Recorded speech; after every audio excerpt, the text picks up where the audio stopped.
Hi guys, welcome back to the channel. Today I'm by myself. Bailey is away in Berlin, hopefully having a whale of a time, and I am back at the listed property over in Kent. So in today's video I've got to get the final hot and cold feeds through to one of the guest en suites, so let's get at it. Okay, so for those of you that have been following the series, you will have seen how difficult some of the pipe runs are on this listed property. So the work that I'm going to be doing today is, above here are our main pipework manifold runs. I need to drop them down into this ceiling void and then punch through this wall. So the reason I need to do that is because the guest en suite, the roof on top is actually flat, so we can't get directly above it. So what I need to do is cut down part of this ceiling on this side. So I'm going to cut down part of the ceiling and then hopefully drill back through the roof joists or the roof timbers and hopefully end up in that ceiling void space. So I won't really know until I cut into the ceiling and see how thick these joists are, because it might be they're too skinny for me to drill through and run pipes, but at the moment that's our only option. I don't want to put whole new chases in or extend all these chases and run hot and colds in. I just feel like I want to keep my hot and cold runs as small as possible. They are on the other side of that wall. I just need to find a suitable way of getting them all through, but without obviously damaging the flat roof. So let's make some holes and see what we got.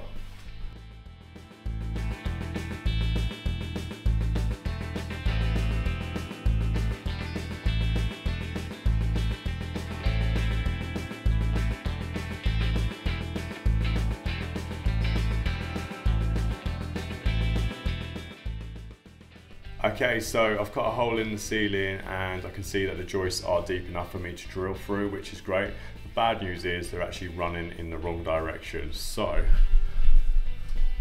as you can see, I've cut the hole and the joists are actually running this way and my pipe's coming through that way. So, sod's law, I'm gonna have to drill through every single one of them, backfeed the pipe through into the ceiling void in the other room and try and poke them all through. So I've just set up my laser and that's just going to allow me to multi-tool a channel out nice and straight. I need to get 3 pipes through there, so it's just hot return and balance cold. The central heat is already in the floor, so I don't need to worry about that. So what I'll do is I'll cut this line out, move the laser along, cut the other channel and then see what we got. So this morning before I came to work, I went and picked up a load of dust masks because I knew I was going to be cutting that ceiling down. Now, for those of you that are tradesmen or tradeswomen during the pandemic, you would have remembered how expensive dust masks were. So I've picked up 15 dust masks this morning for 99p. Now, they're not the best quality, but at the same time, it does make you think how much we were being ripped off during the pandemic. Okay, so I've got the channel cut in the ceiling now and I've exposed all the joists and I've just pushed all that horrible insulation over to one side. So now that I've got all the joists exposed, I must admit it does make me reconsider swapping over to plastic. So when I quoted for this job, I was quite adamant that I wanted to do absolutely everything in copper. Copper is what we both prefer working in, myself and Bailey, and I believe it gives you a much more professional job. But in situations like this, my head is telling me to go and get some plastic, but my heart is telling me no, carry on in copper. So what would you guys do in this situation? I've got to get pipes all the way through there, through this channel, and that means I can then drop down into the walls to pick up my showers and basins, etc. So I knew this job was going to be awkward, I knew it was going to be difficult when I did the quotation, but I wanted to stick with copper because I thought it would injustice. So the issue I've got is I've got to drill through this end joist here straight through to the masonry, and somehow I need to backfeed a load of copper through there and then poke it through all these joists. So it's going to be incredibly difficult, but I'm just going to crack on with it and get it done.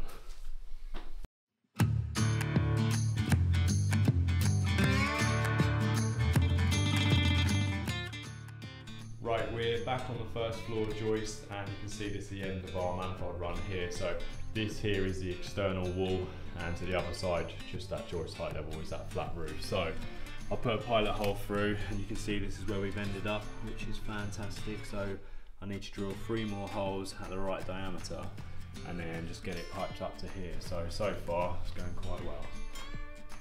Right, so for the past 2 hours I've been standing on that ladder, leaning over this ceiling, drilling holes back through the other side. So I'm not gonna lie, that was an absolute nightmare. I've only just got the pipes through. At one point I very nearly did go and pick up some plastic, but I have finally got them all through up there. So the problem was I pilot holed it from this side, but because I've had to obviously put the drill underneath the joist to get it in, the drill bit's going at an angle, so I've had to sort of measure down from the pilot and then drill back through the other side and line it up with the holes that I've drilled through the joist. So didn't make it easy on myself, but there you go. So what we're going to do now is I'm going to drill these holes individually as I pull the copper through, just because it's rigid. I don't want to get them all drilled and realise some are out. So what I'll do is I'll drill 3 holes at a time, pull the pipes through, and then move on to the next one. Okay, so a long time later, and I have managed to feed all the copper pipes through these joists. So I'm not going to lie, that was a painful experience, but we are there. I've run it all the way to the end, so we'll be able to just drop down for our shower and vanity unit. So what I'm doing is I'm just insulating between the joist holes and the pipe just to stop any noise or vibrations happening, and also just getting the insulation on. So yeah, it's been a long day, but that is finally done and I can move on. Okay, so we're now switched over back to the rural renovation, and we're going to start second fixing the main family bathroom. So Bailey's just making a start getting everything drained down and getting the sanitary ware in position. So let me just show you what we are doing.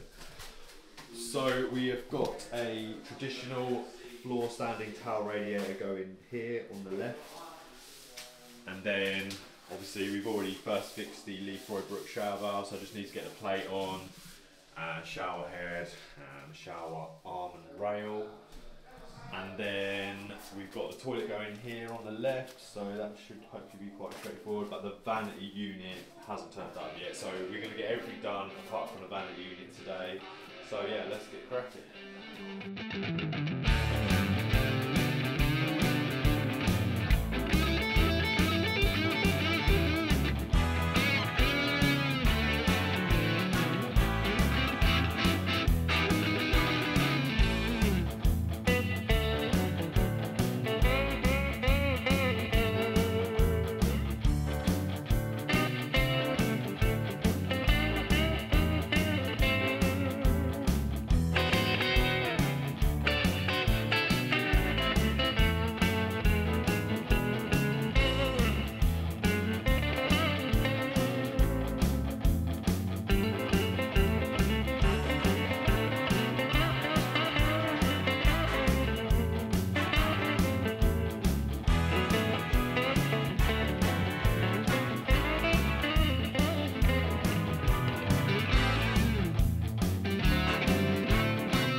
Okay, so we're pretty much done here for the day now. The tower rail's all installed, looking really nice, and Bailey got the first fix put on, which was great. And showers in. If you've been watching our videos lately, you would have seen we fitted quite a lot of Leafroy Brook, so really good quality stuff, does look really nice. And we just got to change the pan connectors on the back of the toilet because the bent one don't quite work, so we're going to have to go flexible, but it's all getting boxed in along there anyway. And we won't put the toilet seat on at this stage just in case it gets damaged, and hopefully the vanity unit turns up soon, so we will head back to the listed property in Kent.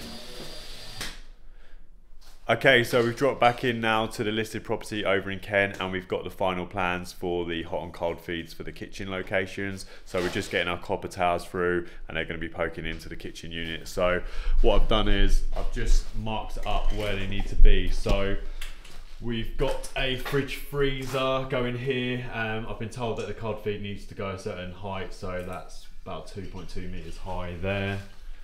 So we're going to be taking it obviously off of our feeds here that we rough fixed previously. And then down here, the kitchen sink's pretty much going centre to the window. So what we're doing is we're bringing out our hot and our hot return as well as our cold. So we'll be able to make sure that that is definitely working, because it's going to be in a cupboard, it'll be accessible, and if needs be we can isolate it. So the only issue we've really got is we need to use this old Victorian drain, which is here, and it's not going to look too nice, I don't think, on the bottom of this unit. So they're going to have to cut a section out, and then we'll just literally just pop this waste pipe through. So fortunately, according to the plan, it is pretty much where it needs to be, which is this line here. So we'll just swing it over slightly, increase the size because it's 32mm for some reason. Yeah, and then that'll be done. We'll get these all cut, and I'm just marking up the utility room at the moment. So it's being done by the same kitchen manufacturer, so the plans are really, really detailed. The only thing I think I might need to do is actually just try and bring my pipes in here slightly from the other day, because the void on the back is only 50mm. So I think it's sticking out about 65mm, frustratingly. But what I'll do is I'll fiddle around with that, and then I can get my pencil lines all marked up for the utility room sink, and then yeah, start getting that first fixed, and then we will be done first fixing the kitchen and utility.